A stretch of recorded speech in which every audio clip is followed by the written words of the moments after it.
कल 15 अगस्त है। मैं आपको एक किस्सा सुनाना चाहता हूँ। एक दादाजी के कंधों पर उसका पोता बैठा रहता है और वो पोता उसे कहता है कि दादाजी, ये जो हमारा देश है भारत, ये गुलाम कैसे हुआ था। तो दादाजी सोच में पड़ गए और कहने लगे, यार ये 10 साल का बच्चा, इसे इतनी गहरी बात कैसे बताऊं।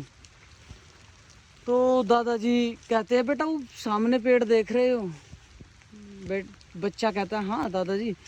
तो ये जो पेड़ है ना, ये काफ़ी हरा भरा था। इस पर घोंसले, काफ़ी जानवर इस पे रहते थे, पक्षी।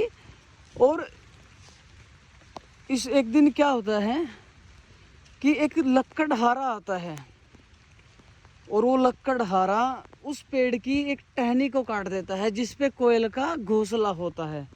तो जब कोयल का घोंसला बर्बाद हो जाता है तो उस पे जो अनेक घोंसले थे, जैसे तोता, चिड़िया, काग, तो वे बड़े खुश होते हैं, मुस्कुराते हैं, हंसते हैं कि भाई इसका तो गिर गया।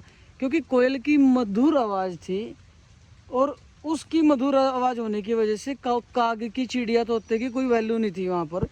तो इस वजह से वो गिर गया घोंसला, तो सब राजी हुए। तो अगले दिन लक्कड़हारा आता है तो काग का जो कौवे होते हैं उनका वो टहनी काट देता है जिस पे काग होते हैं, तो उनका भी घोंसला गिर जाता है। तो धीरे धीरे धीरे धीरे सभी टहनियों को काट देता है और जितने घोंसले होते हैं सभी घोंसले नीचे गिर जाते हैं। और यह है कि फिर एक उंगली की तरह पेड़ बच जाता है। तो लक्कड़हारा एक दिन उसको भी काट देता है।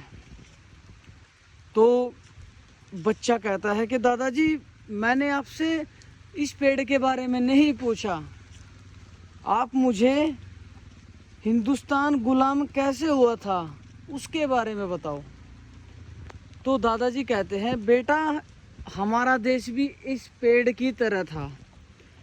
तो जब अंग्रेज आए तो उन्होंने क्या किया कि अगर उन्होंने मुस्लिम को पीटा तो हिंदू हंसे, अगर हिंदुओं को कुछ तकलीफ दी तो मुस्लिमों को मजा आया, सिख को मजा आया, सिख को तकलीफ दी, ललितों को मजा आया, दलितों को तो क्या कहते हैं कि धीरे धीरे धीरे धीरे उन्होंने हमारी जड़ को काट दिया। और जड़ काटने के बाद उन्होंने अंग्रेज केवल 1,05,000 थे जो यहाँ पे राज कर रहे थे और हमारे भारतीयों की संख्या 40 करोड़ थी तब। तो इस बात से तो यही देखने को मिलता है कि भाई देखो, प्यार से रहो। अगर आप मिलजुल के रहोगे तो बाहर की जो शक्ति है वो आप पे कुछ नहीं कर पाएगी। अगर आप आपस में एक दूसरे के खिलाफ हो जाओगे तो आप कभी भी किसी भी वक्त टूट सकते हो। तो आप ऐसा ना करो जो हमारे देश की हालत हुई है, आगे ऐसा ना करो भाई। लोगों के इनके चक्कर में आके हिंदू, मुस्लिम, सिख, ईसाई से एक्सचेंज मत करो। सब अपने धर्म को मानते हैं, अपने धर्म की रेस्पेक्ट करो। बस आराम से रहो, प्यार से रहो, तरक्की पे ध्यान दो।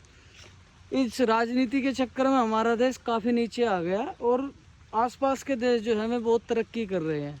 किस वजह से? अब भाई हम राजनीति में बड़े हुए हैं, वे लोग अलग एक से एक टेक्निक निकाल रहे हैं। तो हमारा देश इसलिए पीछे है, वरना हमारे देश में एक से एक बंदा इंटेलिजेंट पड़ा हुआ है, लेकिन इन्होंने अपने इंटेलिजेंट होने का पता ही नहीं, अलग अलग अलग दिशा में अपनी जो एनर्जी है वो वेस्ट कर रहे हैं आजकल के युवा।